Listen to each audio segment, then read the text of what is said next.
Divoxradio.com.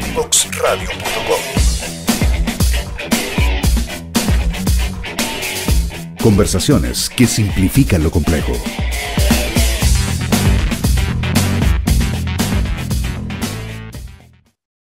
Y continuamos conversando animadamente con el doctor Bernardo San Martín, especialista en enfermedades respiratorias de allá de Punta Arenas, ¿cierto? Que nos tiene entretenidísimos entendiendo este tema que es la apnea obstructiva del sueño. Querido Bernardo, ¿por dónde partió el estudio? ¿Quiénes son los profesionales que tienen que estar involucrados en el diagnóstico y en el tratamiento de esta enfermedad? Ahora, todo esto partió, el sueño lo comanda el cerebro, y los médicos del cerebro son los neurólogos. Entonces, todo esto partió porque durante el estudio de las patologías del sueño, que la gente decía que no dormía bien, que no, se hacía estudio también electroencefalográfico para medir, como cuando le hace para la gente que estudia epilepsia, ¿no es cierto? Las ondas y se hace del también cerebro. con privación de sueño. Pero las ondas del cerebro se le ponen los sensores y se hace también un estudio que es con privación de sueño. O sea, la persona se hace la electroencefalografía habiendo estado en vigilia toda la noche anterior y se medía y se daba cuenta de que al después estar ahí tendidos se quedaban dormidos y hacían apnea y le bajaba la oxigenación en conjunto con este momento en que están en el sueño más profundo, en el sueño REM. Y ahí, obviamente, los neurólogos que fueron los primeros que unieron esto, en que habían fases del sueño, en que además había detención de la respiración o disminución de la respiración y caídas de la oxigenación. Y eso fracturaba la estructura normal del sueño. Y ahí viene, y por eso es que muchas veces los primeros que partieron con esto fueron los neurólogos. Ahora, después de eso, viene la presencia de los otorrinos, porque claro, se dieron cuenta de que esto se detenía el flujo de aire, pero por un problema a nivel de oxígeno. Y ahí entran en escena, ¿no es cierto?, los otorrinos, los especialistas en oído, nariz y garganta, para ver por qué pasaba aquí en esta parte anatómica, por qué se cerraba la zona de la hipofaringe, para descartar de que hubiese, ¿no es cierto?, algún tipo de tumor de base de lengua, amígdalas grandes, cosas que estuvieran obstruidas. ¿Ya? Ahí también se hicieron varios tipos de cirugías experimentales inicialmente que tenían algunos éxitos y otros no, ¿ya? Y después, fundamentalmente, como esta es una patología de la respiración, entran obviamente los broncopulmonares, porque para solucionar esto, para mantener la respiración, hay que mantener la vía aérea despejada, y ahí viene la aparición de todos los tratamientos y equipos en los pacientes que no tienen problemas anatómicos, pero que necesitan mantener la vía aérea abierta durante el... Y ahí, obviamente, estamos nosotros los broncopulmonares preocupados de que se mantenga la respiración, así como los cardiólogos se preocupan de la circulación, nosotros nos preocupamos de la respiración. Y ahí, por eso tantos a este solo problema. ¿Ya? Además, por ejemplo, los cirujanos, cuando hay alguien que tiene algún tipo de malformación maxilofacial, ahí obviamente que hay que hacerse asesorar por el cirujano maxilofacial, por el odontólogo, por el cirujano plástico, para que asegurarse que esto quede bien. Pero es una operación súper compleja, porque aquí concurren muchos músculos, mucha estructura, que si eso no queda bien coordinado, obviamente que produce problemas. Entonces, tiene que ser un equipo multidisciplinario. Claro, y aquí tenemos que contarle a las personas que lo que primero fue como el descubrimiento de América, que era desobstruir la vía aérea, ¿cierto?, de amígdalas grandes o tumores, o hacer estas cirugías que eran úvulo-palato, faringoplastías, qué sé yo, que era tratar de abrir esta vía aérea. Igual eso no era la solución de este problema. ¿Cómo fue migrando el diagnóstico? ¿Cómo se hace el diagnóstico en forma hoy precisa el examen diagnóstico, la polisomnografía o la poligrafía? Estos dos exámenes que tú acabas de mencionar, la polisomnografía, es un examen bien completo y bien complejo, porque incluye la medición de las ondas cerebrales, una electroencefalografía, medición de flujo nasal, medición de flujo bucal, movimiento torácico, movimiento abdominal, movimiento de las piernas, posición del paciente, y eso tiene que estar en un laboratorio del sueño, porque además también se puede filmar cómo está durmiendo la persona, y tiene que darse eso es bien complejo. Piensa tú en la hotelería que hay que tener toda una pieza, ¿no es cierto?, armada para tener todos estos sistemas conectados a la persona. Ahora, como eso era tan completo y complejo, se hace difícil hacerlo en una gran cantidad de pacientes. Además que mucho. Claro. Entonces, con todo esto de la miniaturización de equipos más pequeños, se inventó un asunto que es la poligrafía, que es como un holter, o sea, que un aparatito chico, ¿no es cierto?, como un celular, que tiene y que graba fundamentalmente los canales que, para la respiración, como una bigotera de estas de oxígeno, que claro. La respiración y el ronquido, un canal que va en el, ¿no es cierto?, para la oxigenación y el pulso, otros sensores que van alrededor del tórax, como un elástico, ¿no es cierto?, alrededor del tórax para ver el movimiento torácico, y también se puede, ¿ya? Entonces, esto es portátil, entonces mucho más práctico que esto otro que, claro, sigue siendo el gold estándar, la polisomnografía, pero para hacer diagnóstico a grandes cantidades de pacientes más fácilmente está la poligrafía. Y esto se mide, ¿no es cierto?, puede hacerse ambulatorio, o sea, en la casa del paciente también hospitalizado, pero no en un ambiente tan. Tiene que se le instala este polígrafo en la noche, que es portátil, así que se puede levantar al baño, no hay problema, ¿ya? Perfecto. Y se le instala el polígrafo y se mide, y se va a dormir, apaga la luz, a dormir, y se graba todo esto durante la noche, y al día siguiente la persona se despierta, se apaga el equipo, ¿no es cierto?, y se baja la información al computador, y ahí tenemos el registro de cómo respiró, si roncó, si bajó la oxigenación, el pulso, el movimiento torácico, toda esa información que nos permite hacer el diagnóstico de apnea del sueño, si es que, ¿no es cierto?, cumple los criterios de la cantidad de baja, si baja la frecuencia respiratoria, si deja de respirar, eso se analiza con esta información que se tiene, y eso hacemos el diagnóstico. O sea, está la polisomnografía, que es el examen simplificado, que también sirve y es hoy en día más se usa para el diagnóstico de la apnea del sueño. Claro, bueno, aquí también tenemos que decir que la pandemia del COVID golpeó a todos estos estudios que implicaban tener que movilizarse a un hospital y se reemplazaron por estos otros, que significó también un avance el poder trasladar a la casa del enfermo o la casa del paciente, de la persona, el diagnóstico. Ahora, mira que cómo ya vamos entrando ya en materia, sabemos cómo sospechar, sabemos los criterios diagnósticos, sabemos cómo se hace el diagnóstico, y ahora hablemos del tratamiento, que aquí es donde los broncopulmonares, ¿cierto?, entramos de alguna manera a jugar, porque aquí no voy a spoilear cómo sigue la respuesta, pero en el flujo del aire estaba la solución. Cuéntanos entonces cómo se trata la apnea del sueño. O sea, una vez que uno ya tiene claro que el paciente tiene apnea del sueño o hipoapnea, o sea, hay gente que de repente que se lo logra respirar o respira muy superficialmente, eso también forma parte de los de apnea, ¿ya? Hay que asegurarse entonces, primero, que anatómicamente no tenga ningún problema, o sea, que no haya nada que esté tapando la vía aérea, sino que es celular, ¿no es cierto?, que se detiene, se tapa, digamos, durante el sueño. Cuando estamos seguros que la parte anatómica está bien y tenemos el diagnóstico con los índices, ¿no es cierto?, correspondientes al tema de la apnea.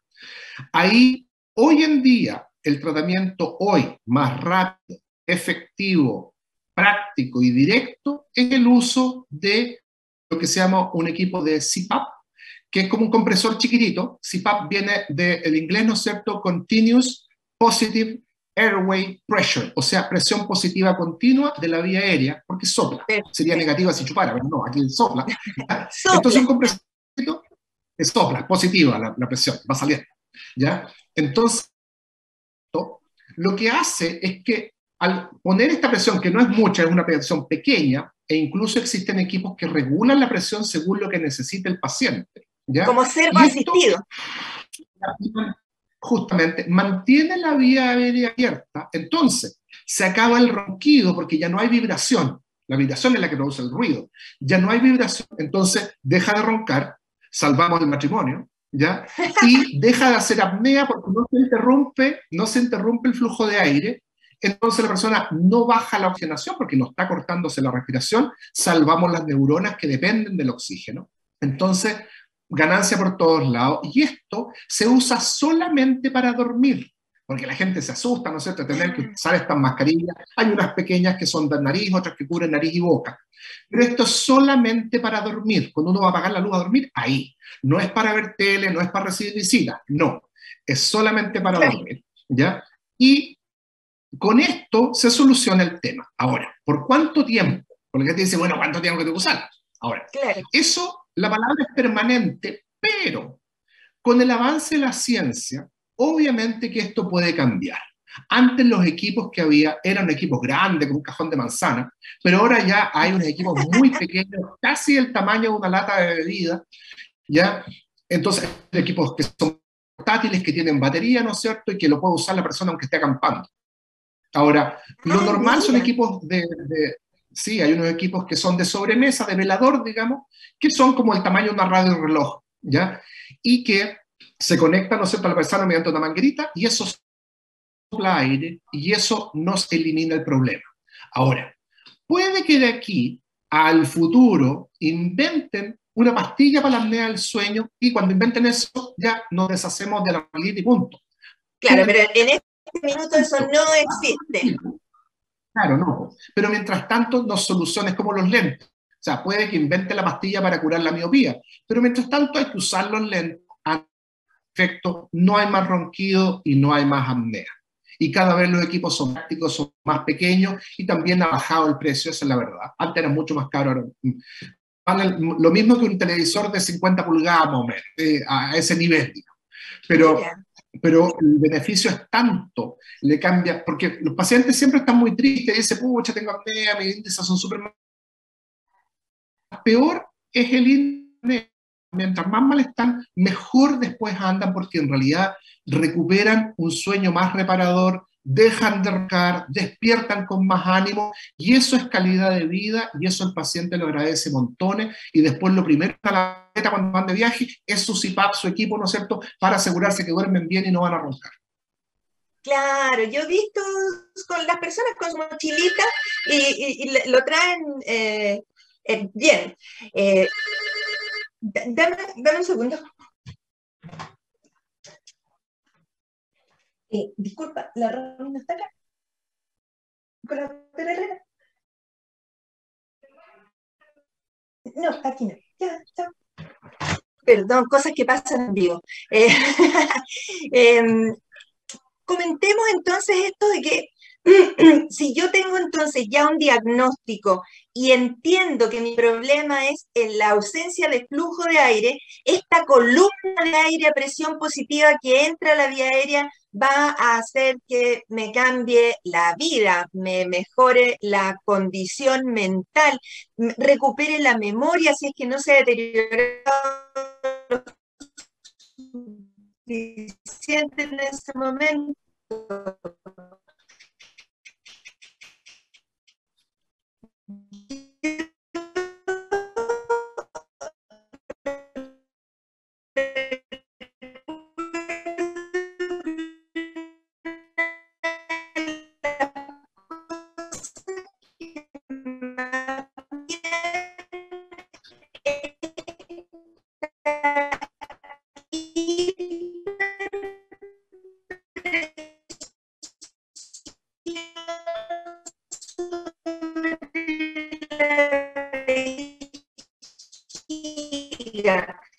Entonces, al hacer estos movimientos torácicos y abdominales tan bruscos, se debe poder contar con un... Me quedé retomar, ahí volví. Dime si me escucha. ¿Aló, Benny? Ahí sí, ya volví. Entonces, lo que estábamos haciendo en el fondo es como una especie ya de redondeo de, primero que nada, tener la conciencia de que esto existe como enfermedad, o sea, que no es no es flojera, no es que uno tenga una mala disposición al trabajo, es que simplemente si te despiertas 10 veces por hora, 20 veces por hora en la noche y tu cerebro no descansa nunca, nunca recuperas los neurotransmisores que necesitas para el día siguiente estar bien. Si tú, por ejemplo, comentaba que tienes una calidad de vida mala, claro, porque no duermes, porque le arruinas el sueño también a toda la casa, hasta a los vecinos, con el ronquido, e incluso, cosa que para mí fue muy reveladora de la magnitud del deterioro de la calidad de vida, es cuando una persona adulta se empieza a orinar en la cama, porque esta hiperpresión, este hipertrabajo de los músculos abdominales y torácicos hace que se empuje también el contenido de la vejiga y se orinan los adultos, y todo eso termina cuando uno tiene la suerte de tener un doctor San Martín que tuvo la fortuna de hacernos el diagnóstico y además de prescribir el tratamiento que en este momento es la presión continua de la vía aérea en un aparatito que se llama CPAP. En este contexto, entonces, querido Bernardo, ¿tú le recomendarías a las personas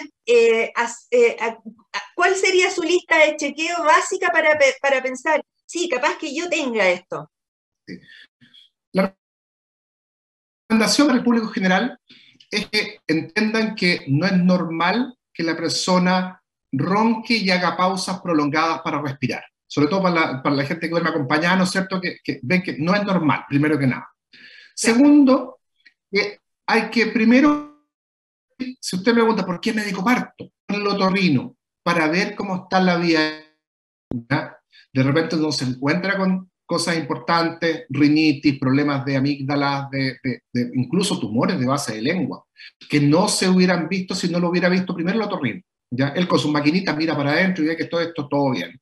Y después de eso, teniendo claro que la parte anatómica está bien, ver al broncopulmonar, al médico que esté dedicado a sueño, para hacer estudio y medir realmente si tiene apnea del sueño, qué tan profundo es el índice, o sea, ver qué grado de apnea tiene.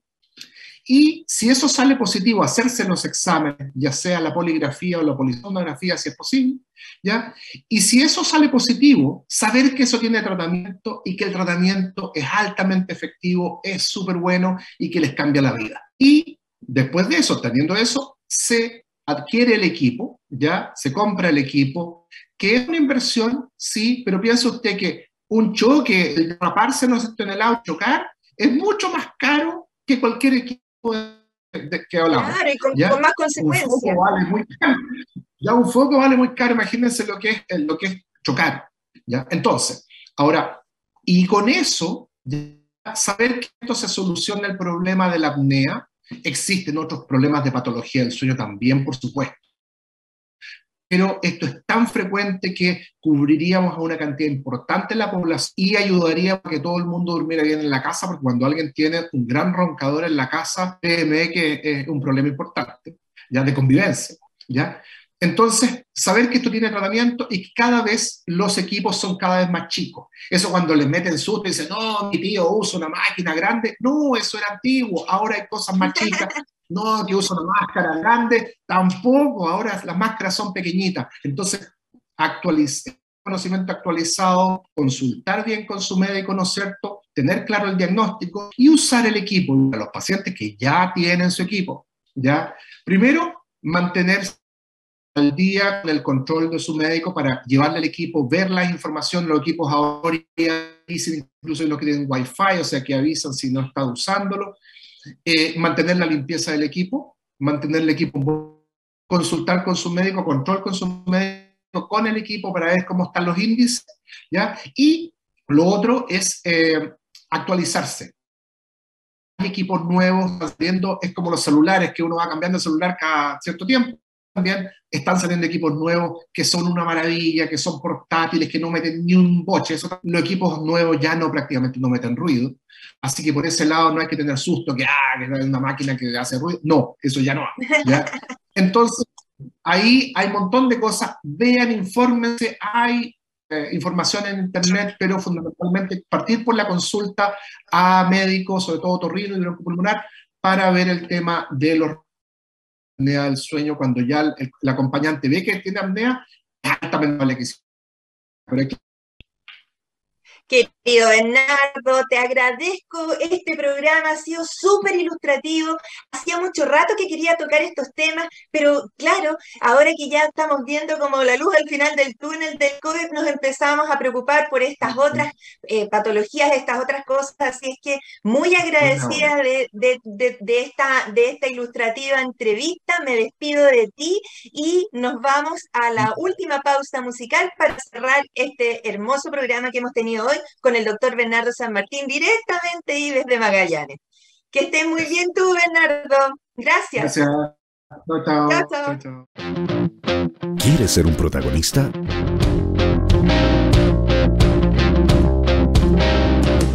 Escríbenos a invitados@divoxradio.com.